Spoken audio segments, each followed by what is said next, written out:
Welcome back to our YouTube channel Smart Educare Academy. OCM and SP का तो paper हमारा हो गया, और अगर आपने मेरे प्रीवियस यूट्यूब के वीडियोस देखे रहेंगे और इंस्टा पे अगर हमको फॉलो किया रहेगा तो मैंने जो भी गारंटीड क्वेश्चंस आपको दिए थे वही सेम टू सेम आपके पेपर्स में आए। अब बारी है हमारे सबसे फेवरेट सब्जेक्ट की, दैट इज इकोनॉमिक्स। ये जो इकोनॉमिक्स का पेपर है आपको आने वाला है 1 मार्च को। इस इकोनॉमिक्स के पेपर में, जिसको सब लोग बोलते हैं कि बहुत डिफिकल्ट है, बहुत लेंथी है, तो मैं आज इस वीडियो में ये पूरा इकोनॉमिक्स आपके लिए सबसे इजी सब्जेक्ट बनाने वाला हूं। आपको मैं ऐसे इंपॉर्टेंट क्वेश्चंस देने वाला हूं जो आपके बोर्ड्स के एग्जाम में गारंटीड पूछेंगे। अगर आप ऐसे स्टूडेंट हो जिसने अभी तक कुछ भी नहीं पढ़ा है, ये वीडियो देखने के बाद में और मेरे सारे इंपॉर्टेंस करने के बाद में, मेरी सारी चीजों को फॉलो करने के बाद में आप इजीली 60 अबव स्कोर कर सकते हैं। और अगर आप ऐसे स्टूडेंट हो जिसका मोर देन 50% पढ़ के हो गया है, तो उसको मैं गारंटीड देता हूं कि अगर आप ये सारी चीजों को फॉलो करोगे तो आप 80 में से 70 प्लस इजीली स्कोर कर सकते हो। So here we go, economic importance of boards 2025। सबसे पहले हम लोग स्टार्ट करते हैं chapter wise mark distribution of economics. So total we have 10 chapters, जिसमें 3A और B है। तो सबसे पहले हम लोग देखते हैं चैप्टर मार्क डिस्ट्रीब्यूशन। पहला जो चैप्टर है introduction to micro and macro economics, that is for 10 marks. दूसरा चैप्टर होगा utility analysis for 10 marks, demand analysis for 12 marks, elasticity of demand for 12 marks, supply analysis for 10 marks, forms of market for 10 marks, index number for 11 marks, national income for 12 marks, public finance for 12 marks, money market and capital market for 11 marks, and last chapter foreign trade of India for 6 marks। ये जो है with options है। अभी यहाँ पे हम लोग 10 के 10 चैप्टर्स नहीं पढ़ने वाले, मैं आपको कुछ लिमिटेड चैप्टर्स आपको बताता हूँ। अगर आप उतना भी करके जाओगे तो आप मोर देन 60 आराम से स्कोर कर सकते हो। आउट ऑफ 80 की बात कर रहा हूँ। अगर आपने first, second, third, A, B, 4, 5 chapter अगर आप इतना भी करते हो, देखो 10, 20, 30, 40, 50, 60, 64 आप इजीली स्कोर कर सकते हो। आउट ऑफ 80 की बात कर रहा हूं। सिर्फ इसमें एक शर्त है, इसमें यह शर्त है कि आपको इसके कोई भी क्वेश्चन स्किप नहीं करने। फिर आप अगर 1-2 चैप्टर से आपने नेशनल इनकम ले लिया या पब्लिक फाइनेंस ले लिया, मतलब आप कोई भी 7 चैप्टर्स भी करते तो भी आप 80 आउट ऑफ 80 इजीली स्कोर कर सकते हो। सबसे ज्यादा फोकस हमारा रहेगा पहले 5 चैप्टर पे। अच्छा, इस वीडियो में मैं आपको यही बताने वाला हूं चैप्टर वाइज मार्क डिस्ट्रीब्यूशन। तो मैंने आपको बता दिया चैप्टर वाइज इंपॉर्टेंट क्वेश्चंस मैं आपको देने वाला हूं। तो जितने भी क्वेश्चंस मैं आपको देने वाला हूं वो आपको कुछ भी स्किप नहीं करने। सबसे पहले स्टार्ट करते हैं हम लोग chapter number 1, introduction to micro and macro economics. इस पूरे चैप्टर में आप देख सकते हो 7 इंपॉर्टेंट क्वेश्चंस है। पहला क्वेश्चन हो गया, explain any 5 features of micro economics, 5 features of macroeconomics. Macroeconomics is different from microeconomics. Explain any 4 points of importance of microeconomics. Same आपको microeconomics भी करना है, slicing method and lumping method. Explain the scope of microeconomics. And last question हो गया, explain the scope of macroeconomics. अच्छा, इस चीज में आपको दिख रहा है सर ये तो सारे क्वेश्चंस आपने डाल दिए। ये सारे जो भी क्वेश्चंस मैं आपको बता रहा हूँ सारे इंपॉर्टेंट है। ये सारे क्वेश्चंस क्या है? इंपॉर्टेंट है। इसके साथ साथ में मैंने आपको डिस्ट्रीब्यूशन का भी बता दिया। ये मतलब क्वेश्चन नंबर 1 से लेकर के क्वेश्चन नंबर 8 तक जितने भी क्वेश्चंस हैं, ये सारे क्वेश्चंस आपको इजीली इसको ट्रैक करना है।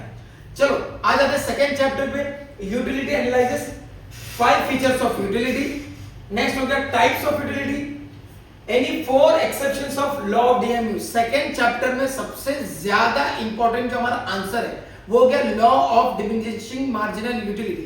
जो law of diminishing marginal utility है उसको आपको पढ़ना है सबसे पहले स्टेटमेंट ऑफ लॉ, फिर आपको उसका मीनिंग एक्सप्लेन करना है, फिर आपको करना है उसके अजम्पशंस, फिर आपको करना है उसके एक्सेप्शंस। 8 मार्क्स के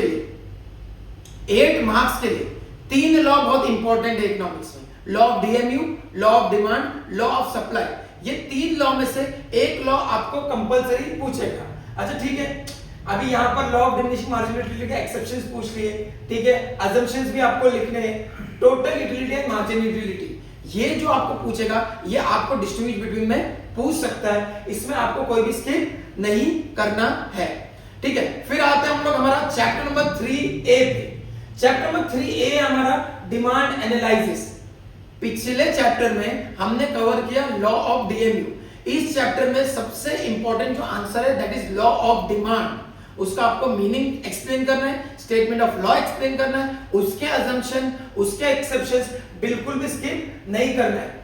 explain the types of importance, ठीक है, उतना इंपॉर्टेंट नहीं है बट इंपॉर्टेंट आंसर है, ठीक है। State and explain the law of demand with exceptions. देखो एक्सेप्शंस बोल दिया, या तो लोग अजम्पशंस बोलेंगे या तो आपका एक्सेप्शन बोलेंगे। You have to write assumptions also, exceptions also. जो पहले पूछेगा, एक्सेप्शन पूछा तो पहले आपको एक्सेप्शन लिखना है, बाद में आपको अजम्पशंस लिखना है, ठीक है। फिर आपको पूछा जॉइंट और complementary demand, this can be asked and distinguish between. फिर आपको पूछा individual market demand, again important for distinguish between. फिर आपको पूछा variation in demand and change in demand, ये भी किसके लिए आपको इंपॉर्टेंट है, डिस्टिंग्विश के लिए इंपॉर्टेंट है। Explain the determinants of demand, ये जो explain the determinants of demand है, ये जो इंपॉर्टेंट है, ये 4 मार्क्स के लिए आपको इंपॉर्टेंट है। नेक्स्ट हो गया हमारा chapter number 3B elasticity of demand. Very important chapter, थोड़ा सा कॉम्प्लिकेटेड है, थोड़ा सा कंसेप्चुअल है। अगर आपके कंसेप्ट्स पूरे पक्के हैं तो ये चैप्टर बहुत ही इजी आपको लगेगा। सबसे पहले explain the concept of price elasticity with types. फिर आपको ये ratio of percentage method measuring price elasticity of demand, ठीक है। फिर आपको मैं इसके इंपॉर्टेंट आंसर बताऊंगा। Explain factors influencing the price elasticity of demand, ये सबसे ज्यादा इंपॉर्टेंट है। Price elastic demand and perfectly elastic demand आपके डिस्ट्रीब्यूशन के लिए, unitary elastic demand and relatively elastic demand आपके डिस्ट्रीब्यूशन के लिए। तो ये जो कुछ इंपॉर्टेंट क्वेश्चंस है, इसमें आपको थॉरली ये सारी चीजें करना है, ठीक है। नेक्स्ट आ जाते हैं हम लोग चैप्टर नंबर 4 पे, that is supply analysis. Again हमारा law of DMU chapter number 2 में कवर हो गया, law of demand chapter number 3A में कवर हो गया। हमारा जो लास्ट लॉ है और सबसे इंपॉर्टेंट लॉ है, ठीक है, दैट इज सप्लाई एनालिसिस में आ गया हमारा लॉ ऑफ सप्लाई। देखो लॉ ऑफ डिमांड तो पढ़ा रहेगा आपने, higher the price lower the demand, lower the price higher the demand. Law of supply में क्या आता है, higher the price higher the supply, lower the price lower the supply. Meaning आपने explain कर लिया, स्टेटमेंट ऑफ लॉ एक्सप्लेन कर लिया, फिर आपने अजम्पशंस लिख लिए, फिर आपने एक्सेप्शंस लिख लिए। ये कंप्लीट जो भी मैं आपको लॉ बता रहा हूं उसको आपको तीनों लॉ को बिल्कुल भी स्किप नहीं करना है। फिर हमारा एक्सेप्शंस आ गया।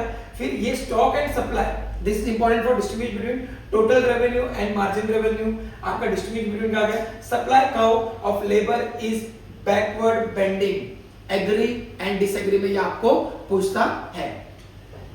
फिर आ गया हमारा माइक्रो इकोनॉमिक्स का last chapter, that is forms of market. Forms of market मतलब टाइप्स ऑफ मार्केट। अभी यहाँ पर हम लोग बहुत सारी चीजें, यहाँ पर हम लोग को एग्री डिसएग्री के भी मिलेंगे, ठीक है। यहाँ पर हम लोग को डिस्ट्रीब्यूट बिटवीन का भी मिलेगा, यहाँ पर हम लोग को आंसरिंग ब्रीफ का भी मिल रहा है, ठीक है। So price maker is the only feature of the monopoly market, agree या डिसएग्री। तो ये आपको क्या करना है, डिसएग्री करना है, क्योंकि एक ही फीचर नहीं है। फिर आगे explain the meanings of monopoly and its features. Mono means single, poly means seller, तो वो मोनोपोली का मीनिंग लिख करके आपको उसके फीचर्स लिखने हैं। फिर आ गया price under perfect competition decided by the interaction between demand and supply, ये भी बहुत इंपॉर्टेंट है। Explain any features, 6 features of perfect competition, large number of buyers, large number of sellers, homogeneous product, ये सारी चीजें इसमें फीचर्स है। Types of monopoly आ गया। Explain the features of oligopoly and explain the features of monopolistic competition. पहले 5 chapter के importance है।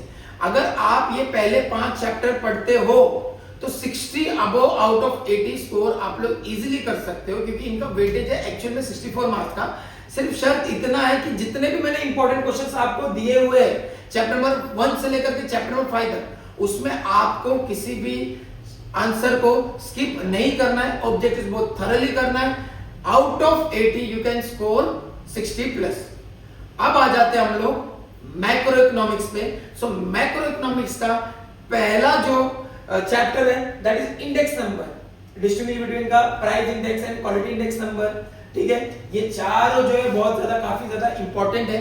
अगर आप लोगों को क्लियर नहीं दिख रहा रहेगा इसमें, ठीक है, तो मैं आपको इस डिस्क्रिप्शन के लिंक में पीडीएफ भी अटैच कर दूंगा, ठीक है, जिसमें आपको क्लियरली ये दिखेगा। फिर आ जाते हैं हम लोग chapter number 7, very important chapter. अगर आप माइक्रो इकोनॉमिक्स के 5 चैप्टर के साथ में ये एक चैप्टर भी करते हो तो 70 अब आप इजीली स्कोर कर सकते हो। तो national income, explain the concept of national income and explain the practical difficulties involved in measurement of national income. National income मतलब पूरे कंट्री की इनकम, हमारे पूरे इंडिया की इनकम को हम लोग क्या बोलेंगे, नेशनल इनकम बोलेंगे।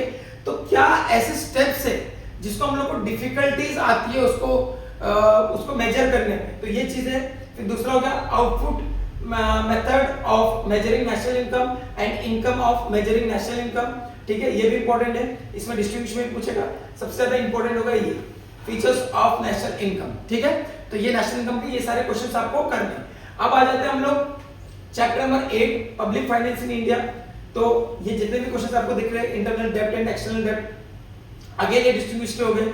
Explain the various reason for growth of public expenditure, explain any 5 reasons for public expenditure, explain various sources of public revenue। तो ये सारे जो इंपॉर्टेंट आंसर, ठीक है, इसको आपको थॉरली करना है। नेक्स्ट आगे हमारा chapter number 9 money market and capital market. देखो लास्ट के जो 2-3 चैप्टर्स है वो उतने ज्यादा इंपॉर्टेंट नहीं है। पहले क्या आप 5 से 6 चैप्टर 7 चैप्टर भी करते हो, बहुत ज्यादा इंपॉर्टेंट होता है और आप उसमें आउट ऑफ स्कोर कर सकते हो।